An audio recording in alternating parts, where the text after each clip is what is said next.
I started taking Italian cooking classes in the fall of 2019 because my doctor told me I needed a hobby. Not exercise, not a new diet, a hobby. Something that had nothing to do with my husband, my house, or the 41 years I had spent making sure both of them were running smoothly. I was 63 years old. I had retired from teaching fourth grade the previous June, and apparently, without the classroom to anchor me, I had become what my doctor gently called anxiously idle. She meant it kindly. I heard it as a diagnosis I hadn't expected. So I signed up for a Tuesday evening class at a little culinary school in Savannah, Georgia, about 20 minutes from the house my husband and I had shared since 1985. The class was called Cucina Italiana, From Nana's Kitchen to Yours. I chose it because it met on Tuesdays, which was the night my husband went to his investment club, and because I had always wanted to learn how to make fresh pasta properly, not from a box. The real kind, with a wooden board and a rolling pin and flour on your hands. I didn't choose it because I wanted to learn Italian, but that's what happened. The instructor was a woman named Giuliana who had grown up outside Florence and moved to the States in her 30s. She was one of those people who narrates everything she does in two languages simultaneously. She would say, "Now we fold," in English, and then mutter the rest of the instruction to herself in Italian, as if the Italian was the real version, and the English was just the translation she offered as a courtesy. By the third class, I was picking up words. By the sixth, I was following most of what she said before she translated it. I never mentioned this to anyone, not to my daughter, who lived 20 minutes away in a little bungalow with her husband and my two grandchildren. Not to my neighbor Vera, who was my closest friend and who I spoke to almost every day, and certainly not to my husband. His name was Leonard. Len, most people called him. We had met in 1981 at a 4th of July party at a mutual friend's house in Charleston. He was 34, recently promoted at the insurance firm where he'd worked since college, charming in that easy Southern way that makes you feel like the most interesting person in the room. I was 29, finishing my second year of teaching, and I thought he was the most self-assured man I had ever met. We were married 11 months later. His mother, a small, sharp-eyed woman from a Sicilian family that had been in New Orleans for 3 generations, never fully approved of me. She was polite. She was never outright cruel. But she had a way of looking at me that I can only describe as measuring, as if she were constantly recalculating whether I added up to what her son deserved. At family gatherings, she and Len's sister would slip into Italian. Not always, just when something important was being said. I had assumed for years that it was simply comfort, the language of their childhood, the private shorthand of a family that had kept it alive across generations. I had been generous in that assumption. The cooking class ran for 12 weeks in the fall, and I liked it so much that I signed up for the intermediate session in January. By spring, I was in the advanced class, and Juliana had started giving me extra recipes to practice at home. I downloaded an app on my phone to help with vocabulary. I started listening to an Italian podcast on my morning walks. I told no one. It had become, quietly and without my fully intending it, the first thing in many years that was entirely mine. Len never asked about the classes beyond the first few weeks. He had sampled the focaccia I brought home once and said it was a little dense. I didn't bring food home after that. Looking back, I understand that the secrecy around the Italian wasn't strategic. Not at first. I wasn't planning anything. I was simply a woman in her 60s who had found something she loved, and she had learned over 4 decades that the things she loved had a way of being diminished in small, almost imperceptible ways. Not dramatically, not with cruelty you could point to. Just the gentle, persistent pressure of someone else's indifference applied over time until you stopped mentioning the things that mattered to you. That's the thing about a certain kind of marriage. From the outside, it looks like a life. You have a house, a schedule, anniversaries, photographs. You have a husband who comes home every evening and sits at the same chair at the dinner table and asks about your day, and you answer, and he nods, and then he picks up his phone. That's not abuse. That's not anything you can name at a dinner party. It just is. And because it just is, you stop noticing when it starts to hollow you out. I had no bank account of my own until I was 54 years old. I want to say that plainly because I know how it sounds and I know what people will think. How could she let that happen? The honest answer is that it didn't happen all at once. In the beginning, it was practical. Len handled the finances because he worked in insurance and understood money, and I was terrible with numbers, and it seemed like a reasonable division of labor.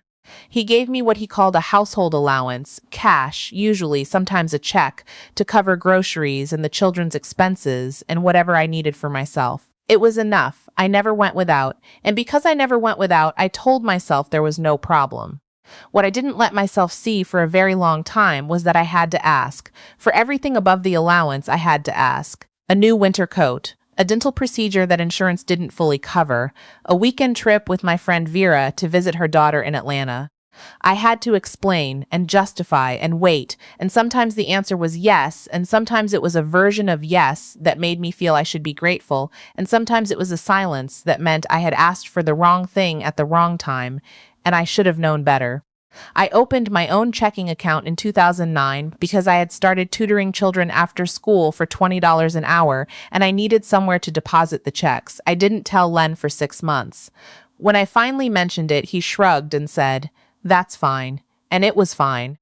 And I wondered for weeks afterward why I had waited so long to do something so simple. And then I stopped wondering, because the answer was something I wasn't ready to look at directly. By 2019, the tutoring income had grown into a small but real thing. I had a few $100s in that account. Not a lot, but mine. And then the cooking classes and the Italian and something in me, very quietly, almost without my noticing, had begun to wake up. The first time I understood a full conversation that wasn't meant for me, it was a Sunday in March of 2021. Len's sister had come up from New Orleans with her husband for a long weekend, and his mother, 81 now, slower but still sharp, had ridden up with them. We had dinner at our house on Saturday. I made a braised chicken with white wine and herbs, a recipe I'd learned from Juliana. Everyone ate well. After dinner, the men went to watch basketball in the den. I began clearing the table. Len's mother and his sister stayed at the dining room table with their wine, and they spoke in Italian, because they always did when they were alone together and I was in earshot. Because I was not, in their understanding, in earshot. I moved between the dining room and the kitchen slowly. I stacked plates deliberately. I was not eavesdropping, exactly. I was simply present and audible, and for the first time in 40 years I understood what was being said. His mother was talking about the house. She was telling his sister that she had always assumed Len would sell the house on the coast, a small property we owned jointly in a town about an hour away, a place we'd bought in 1997 and used occasionally for summers, and that she had assumed this because Len had, apparently, told her he planned to. At some point, she didn't say when, his sister asked whether I knew about this plan, and his mother said, in Italian, something that I have thought about many times since and that I will try to render as accurately as I can. She doesn't ask about those things. She never has. She is very easy in that way. Very easy in that way. I set down the stack of plates I was carrying and stood at the kitchen counter for a moment, with my hands flat on the surface. The kitchen was bright. I could hear the basketball game from the den, and the murmur of the women at the table, and the particular sound of the refrigerator cycling on.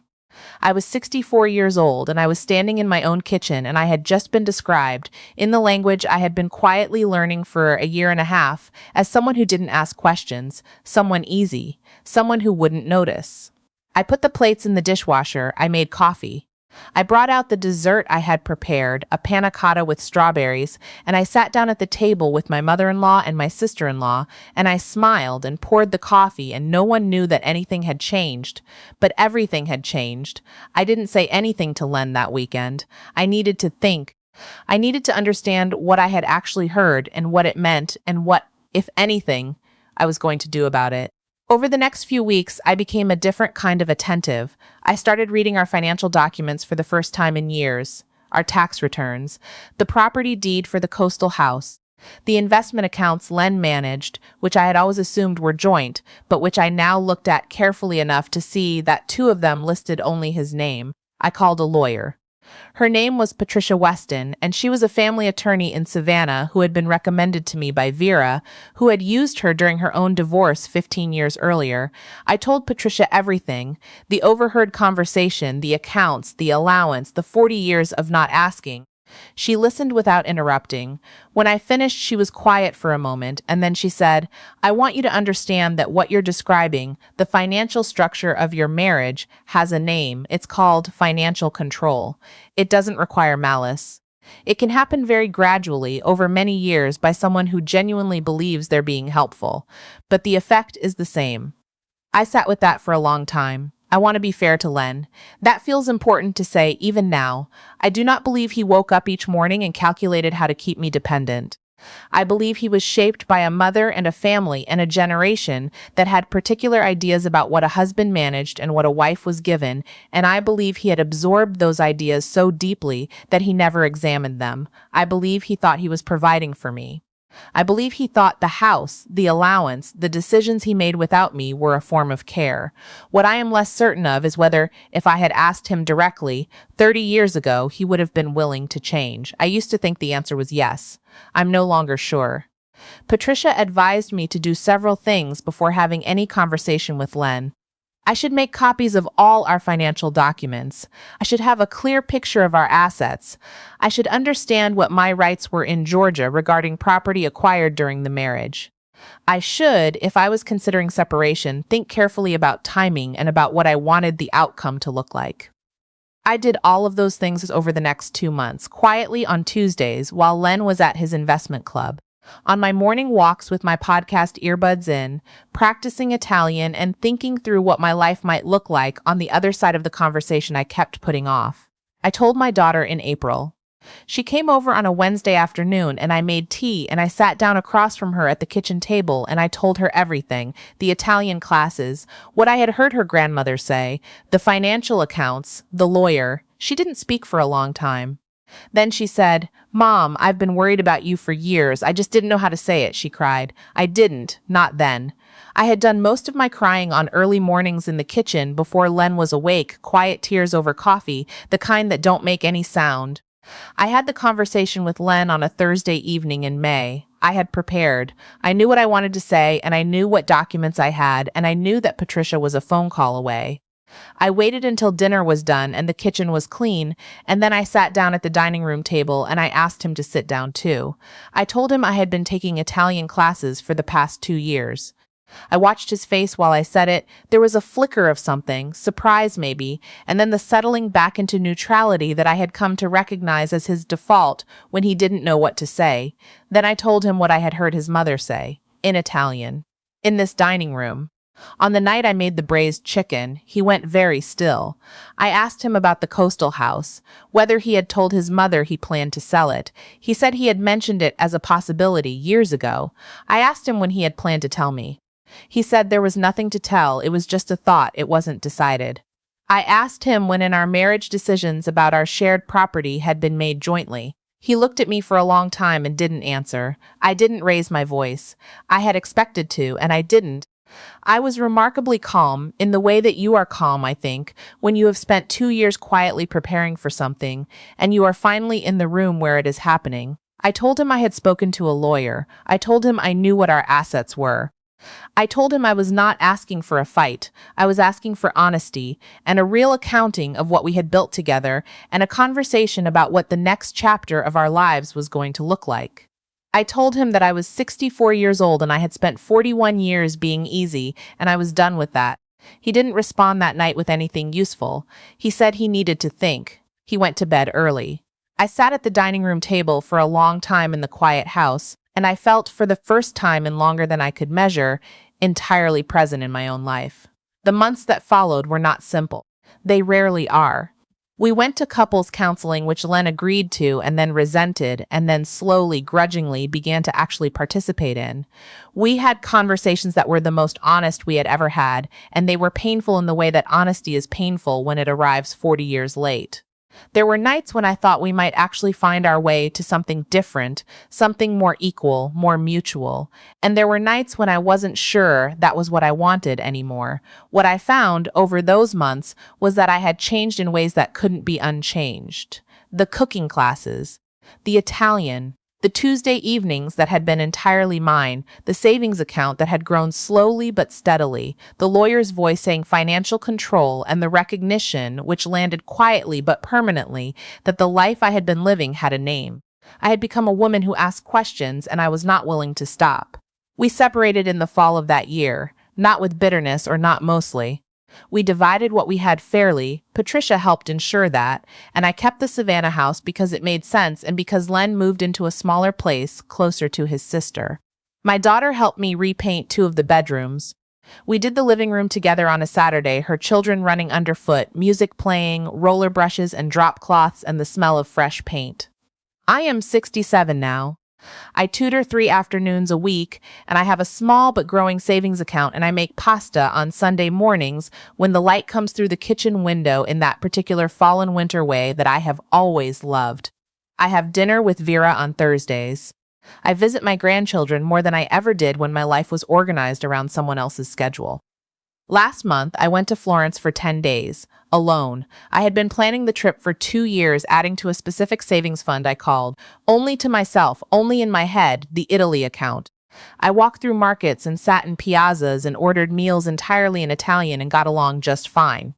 One evening, in a small restaurant near the Arno, an older man at the next table asked me something in rapid Florentine dialect that I half caught, and I answered him, haltingly but correctly, and he laughed and said my accent wasn't bad for an American. I thought about that on the plane home. About the woman who had signed up for a cooking class in the fall of 2019 because her doctor said she needed a hobby, about how little I had expected from that Tuesday evening, about all the things I had learned in that kitchen that had nothing to do with pasta. I am not the woman who didn't ask questions. I don't know exactly when she left, but I know she's gone, and I find most mornings that I don't miss her at all.